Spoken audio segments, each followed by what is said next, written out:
기럇 여아림 사람들이 와서 여호와의 궤를 옮겨 산에 사는 아비나답의 집에 들어놓고 그의 아들 엘리야사를 거룩하게 구별하여 여호와의 궤를 지키게 하였더니 궤가 기럇 여야임으로 들어간 날부터 20년 동안 오래 있은지라. 이스라엘 온 족속이 여호와를 사모하니라. 사무엘이 이스라엘 온 족속에게 말하여 이르되 만일 너희가 전심으로 여호와께 돌아오려거든 이방 신들과 아스다롯을 너희 중에서 제거하고 너희 마음을 여호와께로 향하여 그만을 섬기라. 그리하면 너희를 블레셋 사람의 손에서 건져내시리라. 이에 이스라엘 자손이 바알들과 아스타롯을 제거하고 여호와만 섬기니라. 사무엘이 이르되 온 이스라엘은 미스바로 모이라. 내가 너희를 위하여 여호와께 기도하리라 하매 그들이 미스바에 모여 물을 길어 여호와 앞에 붓고 그날 종일 금식하고 거기에서 이르되 우리가 여호와께 범죄하였나이다 하니라. 사무엘이 미스바에서 이스라엘 자손을 다스리니라. 이스라엘 자손이 미스바에 모였다 함을 블레셋 사람들이 듣고 그들의 방백들이 이스라엘을 치러 올라온지라. 이스라엘 자손들이 듣고 블레셋 사람들을 두려워하여 이스라엘 자손이 사무엘에게 이르되 당신은 우리를 위하여 우리 하나님 여호와께 쉬지 말고 부르짖어 우리를 블레셋 사람들의 손에서 구원하게 하소서 하니 사무엘이 전 먹는 어린 양 하나를 가져다가 온전한 번제를 여호와께 드리고 이스라엘을 위하여 여호와께 부르짖음에 여호와께서 응답하셨더라. 사무엘이 번제를 드릴 때에 블레셋 사람이 이스라엘과 싸우려고 가까이 오매 그날에 여호와께서 블레셋 사람에게 큰 우레를 발하여 그들을 어지럽게 하시니 그들이 이스라엘 앞에 패한지라. 이스라엘 사람들이 미스바에서 나가서 블레셋 사람들을 추격하여 벳갈 아래에 이르기까지 쳤더라. 사무엘이 돌을 취하여 미스바와 센 사이에 세워 이르되 여호와께서 여기까지 우리를 도우셨다 하고 그 이름을 에베네셀이라 하니라. 이에 블레셋 사람들이 굴복하여 다시는 이스라엘 지역 안에 들어오지 못하였으며 여호와의 손이 사무엘이 사는 날 동안에 블레셋 사람을 막으심에 블레셋 사람들이 이스라엘에게서 빼앗았던 성읍이 에그론부터 가드까지 이스라엘에게 회복되니 이스라엘이 그 사방 지역을 블레셋 사람들의 손에서 도로 찾았고 또 이스라엘과 아모리 사람 사이에 평화가 있었더라. 아멘. 명절 연휴인데도 불구하고 변함없이 예배 자리로 나오신 모든 성도님들께 하나님의 은혜와 평강이 가득하시기를 간절히 소원합니다. 새로운 한 해를 시작한 게 엊그제만 같은데 벌써 6월이 다 지나가고 있습니다. 성도님들께서는 지나온 한 달 어떻게 지내오셨습니까? 새해 계획하고 다짐했던 것 잘 이루어오고 계십니까? 성경을 열심히 읽어봐야 되겠다, 매일매일 기도해야 되겠다 다짐을 많이 하셨을 텐데 잘 이루어오고 계십니까? 혹이라도 작심삼일로 끝나버리지는 않으셨습니까? 그래도 괜찮습니다. 왜냐하면 모레면 음력으로 새해가 또 시작되니까 다시금 새로운 마음으로 한 번 더 결단하시고 새롭게 시작하는 은혜가 있으시기를 바랍니다. 더불어서 지금까지 신실하게 인도해 주신 우리 하나님이 올 한 해도 우리에게 원하시는 것이 분명히 있을 텐데 이 시간 우리가 말씀 속에서 하나님의 뜻을 발견하고 또 그 말씀에 순종하여서 하나님의 기쁨으로 살아가는 복된 한 해가 되기를 간절히 소원합니다. 오늘 본문 말씀은 하나님의 법궤가 기럇 여아림으로 돌아오는 이야기에서부터 시작하고 있습니다. 이 사실이 왜 중요하냐면 사무엘서는 법궤 이야기를 통해서 하나님의 거룩한 임재와 하나님의 전능하심에 대해서 우리에게 아주 중요한 말씀을 들려주고 있기 때문에 그렇습니다. 조금 번거롭더라도 앞으로 조금 넘어가서 우리 사무엘서 4장 말씀을 한번 살펴보시겠습니다. 여기 보시면 이스라엘과 블레셋 사이에서 큰 전쟁이 벌어지는데 이 싸움에서 이스라엘은 4,000명가량이 죽고 결국에는 비참한 패배를 당합니다. 그러자 이스라엘 장로들이 지혜를 모아서 한 가지 대안을 찾았는데 그것은 바로 법궤를 앞장 세워서 하나님의 법궤를 앞장 세워서 전쟁을 한번 치러 보자는 것이었습니다. 사무엘상 4장 3절 말씀입니다. 백성이 진영으로 돌아오매 이스라엘 장로들이 이르되 여호와께서 어찌하여 우리에게 오늘 블레셋 사람들 앞에 패하게 하셨는고 여호와의 언약궤를 실로에서 우리에게로 가져다가 우리 중에 있게 하여 그것으로 우리를 우리 원수들의 손에서 구원하게 하자라고 말했습니다. 그리고 이러한 뜻을 실행에 옮겼습니다. 바로 실로에 있었던 하나님의 법궤를 전쟁터로 들고 나왔던 것입니다. 그리고 4절 말씀에 보시면 굉장히 장엄한 표현으로 법궤가 등장하는 것을 설명하고 있는데 제가 한번 읽어보겠습니다. 이에 백성이 실로에 사람을 보내어 그룹 사이에 계신 만군의 여호와의 언약궤를 거기서 가져왔고 엘리의 두 아들 홈니와 비느하스는 하나님의 언약궤와 함께 거기에 있었더라라고 말씀하고 있습니다. 우리의 힘으로는 도무지 블레셋을 이길 수가 없으니 전능하신 하나님의 도움을 받아보자. 전능하신 하나님의 능력을 믿어보자. 이런 마음 때문인지 언약궤가 전쟁터로 돌아올 때 온 이스라엘이 땅이 울릴 정도로 크게 환호했습니다. 잘한 일 아닙니까? 하나님이 기뻐하실 만한 모습 아닙니까? 그런데 이 일의 결과는 예상과 전혀 달랐습니다. 블레셋 사람들이 다시 이스라엘을 공격했습니다. 이번에는 전보다 더 허무한 패배를 당했습니다. 이상하게 하나님의 법궤를 가져오면 그 전능하신 하나님의 법궤가 우리를 위해서 일해 주시고 우리에게 승리를 가져다 줄 것이라고 생각을 했었는데 오히려 더 처참한 패배를 당하게 되었던 것입니다. 3만 명 정도가 죽임을 당한 것도 모자라서 하나님의 언약궤를 이방 나라에 빼앗겼고 제사장인 홈니와 비느하스는 그곳에서 죽임을 당했습니다. 자, 그렇다면 무엇이 문제였겠습니까? 이스라엘의 지도자라고 하는 장로들도 제사장들도 다 자기 욕심을 채우기 위해서 하나님을 믿고 있었다는 것, 그렇게 하나님을 이용하고 있었다는 것, 그것이 바로 문제였습니다. 표면적으로는 하나님을 의지하는 것처럼 보일 수도 있습니다. 그런데 실상은 하나님을 이용하고 있는 것이지 하나님을 전심으로 의지했던 것이 아닙니다. 전능하신 하나님이 당신의 백성들에게까지 이렇게 만홀히 여김을 받으셨다라고 하는 것은 정말로 안타까운 일이 아닐 수 없습니다. 그런데 놀라운 것은 하나님은 당신의 거룩하심을, 당신의 전능하심을 스스로 만방에 드러내셨습니다. 잘 아시는 것처럼 다곤 신전에 법궤가 들어갔더니 거기서 이방신 다곤의 팔다리를 산산조각 내 버리셨습니다. 또 가드 땅에 들어갔더니 독한 종기가 나게 해서 거기에 수많은 사람들로 하여금 벌벌 떨게 만드셨습니다. 또 베세메스에서는 여호와의 궤를 들여다본 사람이 5만 70명이나 죽었다라고 기록하고 있습니다. 물론 이 5만이라는 말에 가로가 쳐 있는 것은 이 5만이라는 말이 다른 사본에는 기록되어 있지 않은 사본들이 있기 때문에 5만이라고 괄호를 쳐놓은 부분들이 있습니다. 그리고 실제로 베세메스라고 하는 지역 자체가 5만 명 이상을 수용할 수 있을 만큼 넓은 곳이 아니기 때문에 5만 명이라기보다는 70명이라고 이해하는 편이 좋겠습니다. 결국 이러한 일들을 통해서 밝히 드러나고 있는 것이 무엇입니까? 하나님은 결코 만홀히 여김을 받지 않으신다라고 하는 것입니다. 그래서 사무엘상 6장 20절 말씀해 보시면 이 사실을 깨닫고 나서 베세메스 사람들이 이렇게 고백하고 있습니다. 6장 20절 말씀을 제가 읽어보겠습니다. 베세메스 사람들이 이르되 이 거룩하신 하나님 여호와 앞에 누가 능히 서리요? 그를 우리에게서 누구에게로 올라가시게 할까라고 말하고 있습니다. 이 거룩하신 하나님 앞에 누가 능히 설 수 있으리요?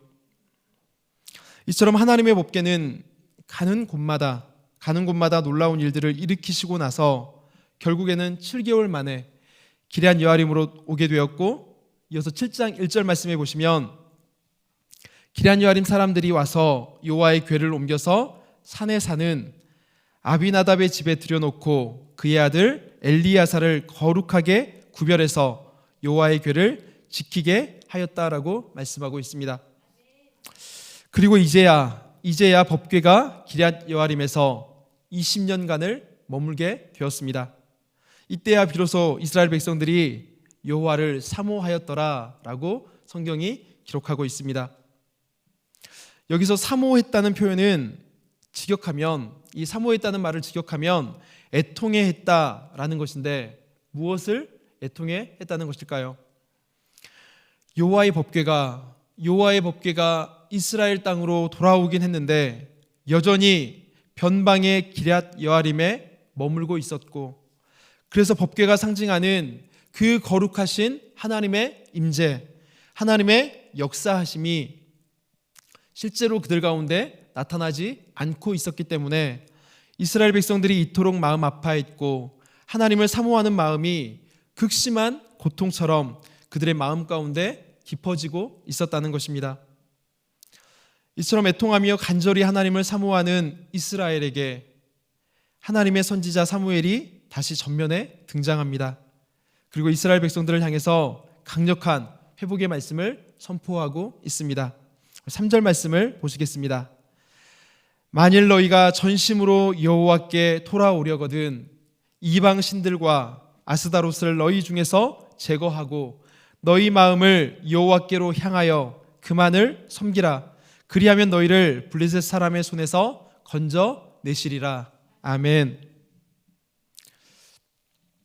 요구하시는 게 무엇입니까? 하나님께서 요구하시는 것, 그리고 사무엘이 이스라엘 백성들에게 그 선포하고 있는 메시지가 무엇입니까? 첫 번째는 이방 신들을 제거하라는 것입니다.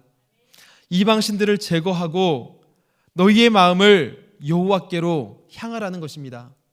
너희의 마음을 여호와께로 향하라. 이것이 두 번째입니다.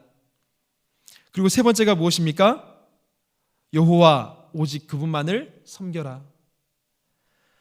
이방 신들을 제거하고 너희의 마음을 온전하게 여호와께로 향하고, 그리고 나서 온전히 여호와 하나님 그분만을 섬겨라라고 사무엘이 이스라엘 백성들에게 말하고 있다는 것입니다. 그렇다면 사무엘이 선포한 이 말씀 앞에서 온 이스라엘 자손들이 어떻게 반응하고 있는지 우리 4절 말씀을 보시겠습니다. 4절 말씀에 보시면 이에 이스라엘 자손이 바알들과 아스다롯을 제거하고 여호와만 섬겼다라고 기록하고 있습니다. 선지자의 말에 순종해서 집집마다 자신들이 가지고 있었던 우상신들을 다 제거하고 다시 여호와께로 향해서 그분만을 섬기기 시작했다고 기록하고 있는 것입니다. 그런데 중요한 것은 이스라엘의 회개가 여기에서 끝나지 않았다고 하는 것입니다. 이스라엘 백성들은 자신들의 죄를 회개했을 뿐만 아니라 한 걸음 더 나아가서 이제는 공식적이며 공동체적인 회개로까지 나아가고 있는 것을 볼 수가 있습니다. 단지 눈물이나 애통함을 넘어서 아주 구체적으로 삶을 돌이키는 회개로 나아가고 있다는 것입니다. 우상을 제거하고 마음을 돌이켜서 여호와만을 섬겨라. 우리가 잘 아는 것처럼 하나님은 십계명 말씀을 우리 가운데 주셨을 때에 1계명과 2계명에서 우상에 대한 철저한 배척을 요구하고 계십니다. 왜 그렇겠습니까? 하나님께서 우리 가운데 우상을 두지 말라고 말씀하시는 이유가 무엇 때문이겠습니까? 성경에 보면 우리 하나님은 질투하는 하나님이시기 때문이라고 말씀하고 있습니다. 그분이 자기를 섬기는 백성들에게 요구하시는 것은 적당히가 아니라 전부가 아니면 전무라고 말씀하고 계신다는 것입니다. 신약에 보면 예수님께서도 우리에게 동일한 요구를 하고 계십니다. 마태복음 10장 37절과 37절부터 39절 말씀해 보시면 아버지나 어머니를 나보다 더 사랑하는 자는 내게 합당하지 아니하고 아들이나 딸을 나보다 더 사랑하는 자도 내게 합당하지 아니하며 또 자기 십자가를 지고 나를 따르지 않는 자도 내게 합당하지 아니하니라. 자기 목숨을 얻는 자는 잃을 것이요 나를 위하여 자기 목숨을 잃는 자는 얻으리라고까지 말씀을 하셨습니다. 생각해 보십시오. 세상의 어떤 신도 이처럼 까다롭거나 이처럼 비관용적이지는 않습니다. 그런데 유독 우리 하나님께서는 이토록 철저한 사랑을 우리에게 요구하고 계신다는 것입니다. 더군다나 전지전능하신 창조주 하나님께서 온 천지 만물을 지으시고 그 천지 만물을 사랑으로 다스리고 계시는 하나님께서 굳이 질투라고 하는 표현을 써서 그 표현을 가지고 우리에게 당신을 나타내고 계시는 이유가 무엇 때문이겠습니까? 그것은 그 하나님이 먼저 우리 한 사람 한 사람을 그렇게 사랑해 주셨기 때문입니다. 그분의 형상을 따라 지음 받았으며 그 큰 사랑으로 죄 가운데서 끌어내 양자 삼은 사람들이, 그 백성들이 바로 우리인데, 우리가 세상의 헛된 신에게 또 하나님이 아닌 다른 무언가에게 우리의 마음을 빼앗기는 것을 하나님은 절대로 기뻐하실 수가 없었던 것입니다. 그리고 무엇보다도 그분을 떠나서는 우리가 참된 행복을 결코 찾을 수가 없기 때문에 결국 하나님께서 우리에게 우상을 섬기지 말라라고 말씀하시는 것은 우리를 위하여서 당신에 대한 절대적인 사랑을 요구하고 계시는 것입니다. 그래서 우리가 우리를 향하신 하나님의 놀라운 사랑을 깨닫게 된다면, 우리를 향하신 하나님의 그 크신 은혜와 놀라운 사랑들을 깨닫게 된다면 우리는 우상에게 한눈 팔지 않고 하나님만 바라보는 삶, 하나님만 붙드는 삶을 살아갈 수가 있게 되는 것입니다. 사무엘은 집집마다 너희의 모든 신들을 제거하고 너희의 마음을 여호와께로 향해서 오직 그분만을 따르라고 강력하게 명령했습니다. 그리고 나서 이제는 온 백성들을 미스바로 모이게 한 다음에 여기서 공동체적인 회개 운동을 벌이고 있습니다. 5절 말씀을 보시겠습니다. 사무엘이 이르되 온 이스라엘은 미스바로 모이라. 내가 너희를 위하여 여호와께 기도하리라. 이 말을 듣고 온 이스라엘이 미스바로 모였습니다. 그리고 여기서 전심으로 하나님을 구했습니다. 6절 말씀해 보시면 그들이 미스바에 모여서 물을 길어서 여호와 앞에 붓고 그날 종일 금식하고 거기에서 이르되 우리가 여호와께 범죄하였나이다 하니라. 사무엘이 미스바에서 이스라엘 자손을 다스렸다라고 말씀하고 있습니다.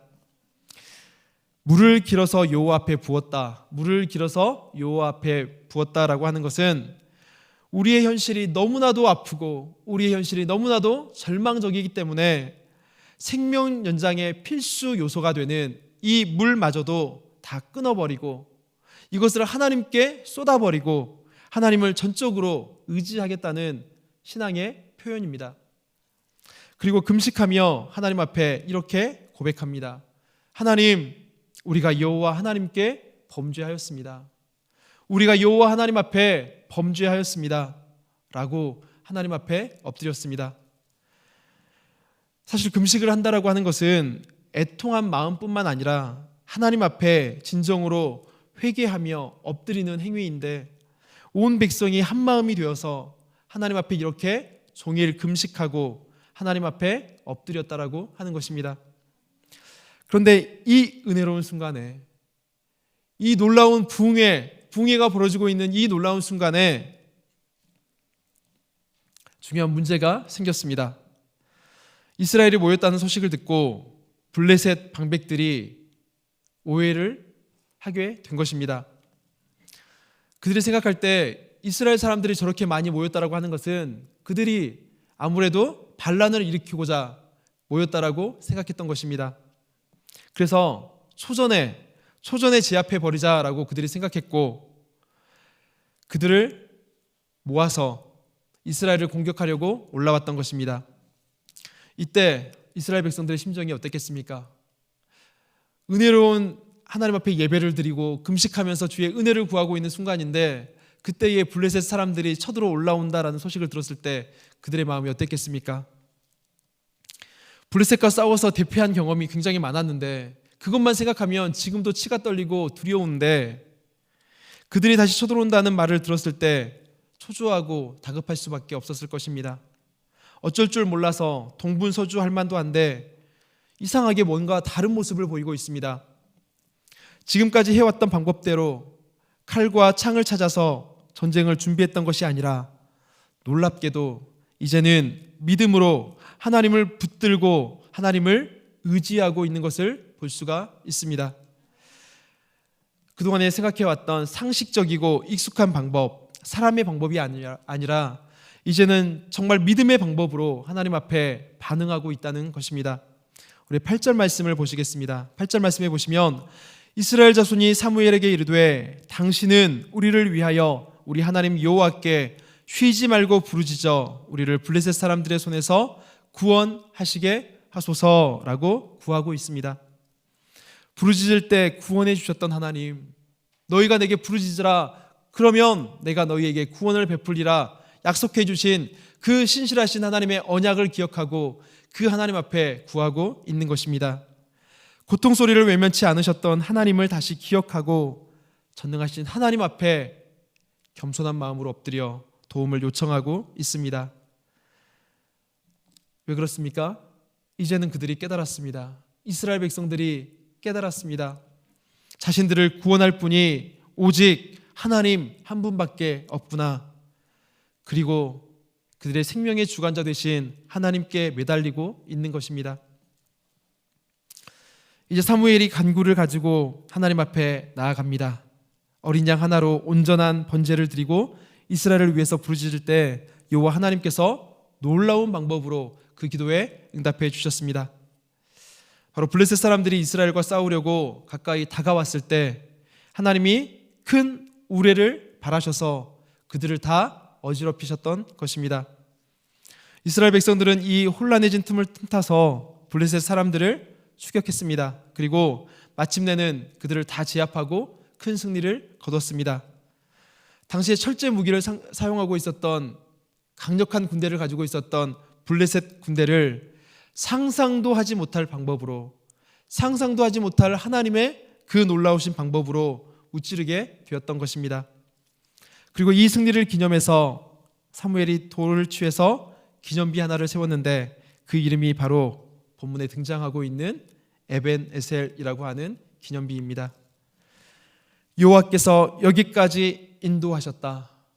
여호와께서 여기까지 인도하셨다. 이것을 되새기면서 도움의 돌이라고 하는 뜻을 가진 에벤에셀 기념비를 그곳에 세웠던 것입니다. 놀랍지 않으십니까? 사장에서는 이 에벤에셀이라는 이름이 처참한 패배의 기억으로 남아 있었던 곳입니다. 자신들이 이길 수 없었던, 자신들이 수천 명의 사람들을 잃었던 그 가슴 아픈 패배의 장소가 에벤에셀이었는데 7장에 와서는 하나님께서 놀라운 승리로 그들의 아픈 기억들을 치유하여 주시고 그들에게 승리로 반전시켜 주시는 은혜를 맛보게 해 주셨던 것입니다. 자기의 힘으로 싸울 때는 처절한 실패를 경험했지만 진심으로 하나님을 의지하고 하나님을 붙들었을 때 하나님은 가난하고 연약한 백성들에게 놀라운 승리를 선물해 주셨습니다. 그리고 이스라엘은 이 싸움이 우리의 싸움이 아니라 하나님께서 주신 승리이고 이것은 곧 하나님의 승리라는 것을 그들의 마음속 깊은 곳에 기억했습니다. 그런데 여기서 중요한 것은 여호와께서 여기까지 도우셨다라고 하는 이 에벤에셀의 고백이 비단 이 한 번의 승리를 두고 했던 말이 아니라는 것입니다. 여기까지 도우셨다는 것은 아담과 아브라함에 이르기까지 온 인류의 역사 가운데 어떤 한순간도 하나님의 은혜와 섭리 아닌 것이 없다라는 것을 고백하고 있는 믿음의 고백입니다. 자기 백성을 위해서 지금까지 역사하신 하나님께서 장래에도 그리하실 것이라는 확실한 믿음과 소망이 그들에게 분명하게 회복되고 있다는 것입니다. 오늘 우리에게도 이러한 에벤에셀의 고백이 있기를 간절히 소원합니다. 비록 수만 명이 죽임을 당하고 언약궤를 빼앗기는 비참한 순간도 있었지만 여전히 하나님은 이스라엘 백성들을 돕고 계셨습니다. 그들이 이러한 어려움을 통해서 자신들의 죄를 깨닫고 돌이키기를 원하셨습니다. 다시는 하나님을 떠나지 않도록 아프지만 그들을 향해서 사랑의 매를 드셨던 것입니다. 마찬가지입니다. 지난 시간들을 돌아볼 때 우리에게도 때로는 어렵고 속상하고 답답한 일들도 있었지만 그럼에도 불구하고 신실하신 하나님께서 오늘 여기까지 우리를 인도해 주셨습니다. 잘 아시는 것처럼 어미 독수리는 새끼 독수리에게 나는 법을 가르치기 위해서 굉장히 혹독한 훈련을 시킵니다. 때로는 여린 날개로 허우적대는 것을 그냥 묵묵히 지켜볼 때도 있습니다. 그러다가 그 새끼 독수리가 날개를 펴지 못해서 바닥으로 추락할 때는 지체 없이 날아가서 땅에 닿기 전에 힘껏 낚아채 오릅니다. 이것이 바로 독수리의 사랑입니다.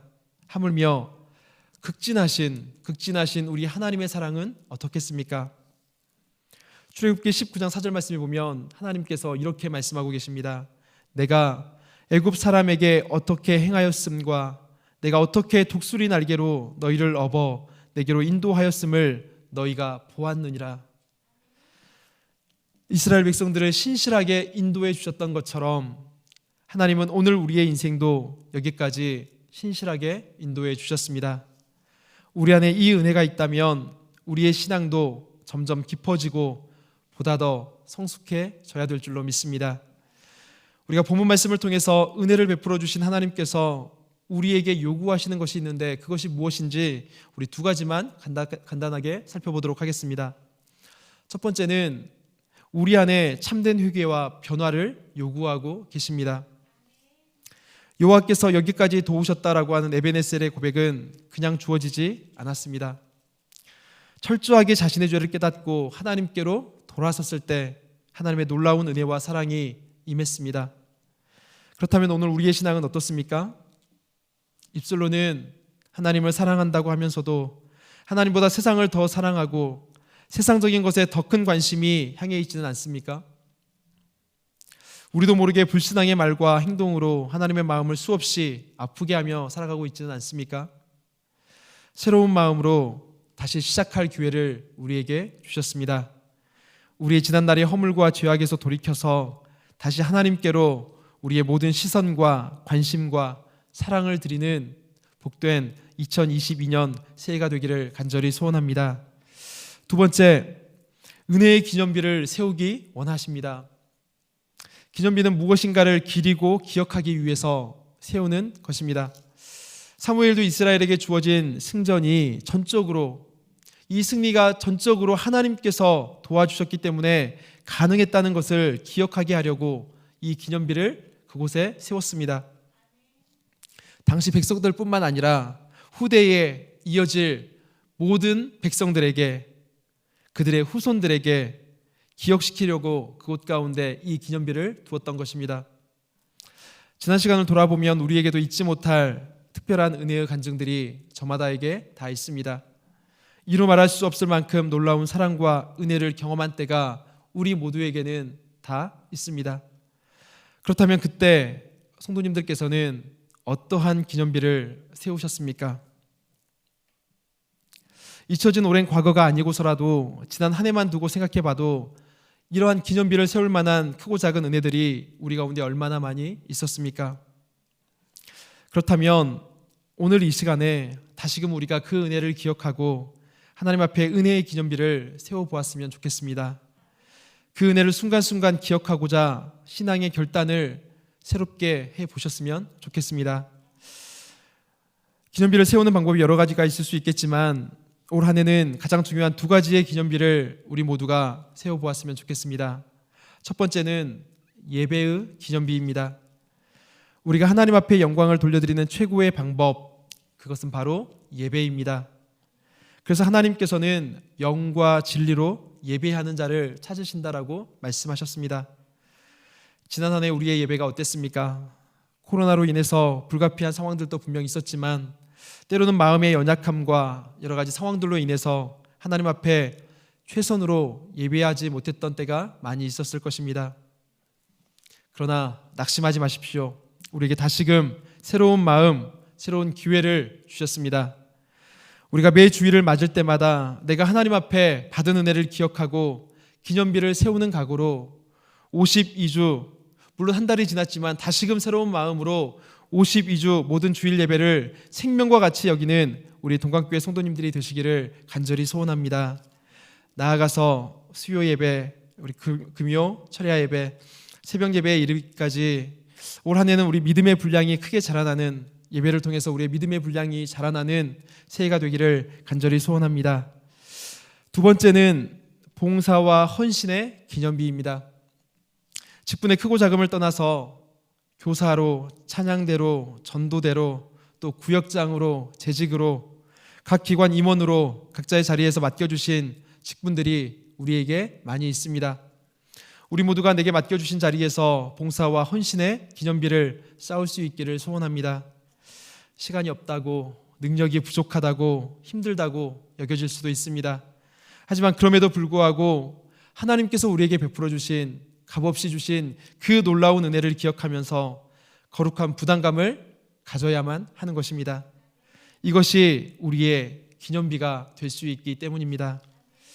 교사로 섬기는 일은 주일학교 어린 심령들에게 하나님의 사랑을 전하고 가르치는 복음의 중요한 전달 방법이 될 수 있습니다. 찬양도 전도도 마찬가지입니다.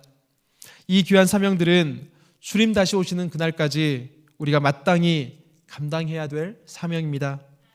내려놓고 싶고 쉬고 싶고 순간순간 힘들고 어려운 때들이 찾아올 때마다 하나님께서 주신 은혜를 기억하면서 세워가는 기념비, 이것이 내 기념비라는 생각을 가지고 하나님 앞에 끝까지 충성하고 봉사하며 헌신할 수 있는 우리 모두가 될 수 있기를 소원합니다. 올 한 해 많은 것들을 결단하고 작정하는 시간들이 있었습니다. 화장실 청소로, 비전센터 청소로, 또 365일 비전 기도회로, 기도의 자리에서, 헌신의 자리에서 하나님 앞에 내게 베풀어 주신 그 은혜를 하나님 앞에 기억하며 시간을 드리고 마음을 드리기로 결단한 많은 시간들이 있습니다. 하나님께서 그 마음을 귀하게 받아주셔서 올 한 해 더 크고도 넘치는 은혜를 부어주실 줄로 믿습니다. 이제 말씀을 맺겠습니다. 사무엘서에 기록된 에베네셀 하나님은 수천 년이 지난 지금도 여전히 우리와 함께 하셔서 우리 각 사람의 형편에 따라서 신실하게 돕고 계시고 우리를 인도하고 계십니다. 우리 안에 이러한 은혜와 고백이 있다면 이것을 두고두고 기억할 수 있는 기념비가 필요합니다. 그 기념비를 통해서 나는 매 순간 내게 베풀어 주신 하나님의 그 은혜를 기억하고 또 믿지 않는 사람들은 하나님의 살아계심을 바라볼 수가 있습니다. 우리 가정과 자녀들에게는 그것이 신앙의 본이 될 수도 있습니다. 옛적에 받은 은혜, 왕년에 주신 은혜, 이 은혜만 가지고는 능력 있는 신앙생활을 할 수가 없습니다. 지금까지 우리에게 베풀어 주신 놀라운 은혜를 기억하면서 올 한 해 은혜의 흔적을 남기고 은혜의 기념비를 쌓을 때 밝아오는 2022년 한 해도 이미 예비해 주시고 더 풍성하게 채우시는 하나님의 놀라운 은혜와 축복이 가득 넘쳐나게 될 줄로 믿습니다. 함께 기도하겠습니다. 은혜로우신 하나님 아버지, 여기까지 우리를 도우시고 신실하게 인도하여 주신 은혜를 감사드립니다. 어제나 오늘이나 우리 삶의 모든 순간마다 주님의 은혜가 아닌 것이 없었음을 다시금 고백합니다. 기쁨과 감사로 지나온 한 해를 돌아보게 하여 주시고 우리 가운데 허락하여 주신 2022년 한 해도 다시금 새로운 마음으로 새 힘을 얻어서 하나님 앞에 믿음으로 승리하는 삶을 살아갈 수 있도록 은혜를 베풀어 주시옵소서. 오늘 말씀을 통하여 각 사람에게 주시는 귀한 은혜가 헌신의 결단과 순종으로 이어지는 큰 역사도 있게 하여 주시옵소서. 한 주간을 살아갈 때 성령 하나님께서 우리를 붙들어 주시고 우리 삶에 거룩한 기념비를 세워 믿음의 가문을 일으키고 하나님의 하나님 되심을 만방에 널리 증거하는 복된 삶 살아갈 수 있도록 은혜를 더하여 주시옵소서. 거룩하신 예수님 이름으로 기도드립니다. 아멘.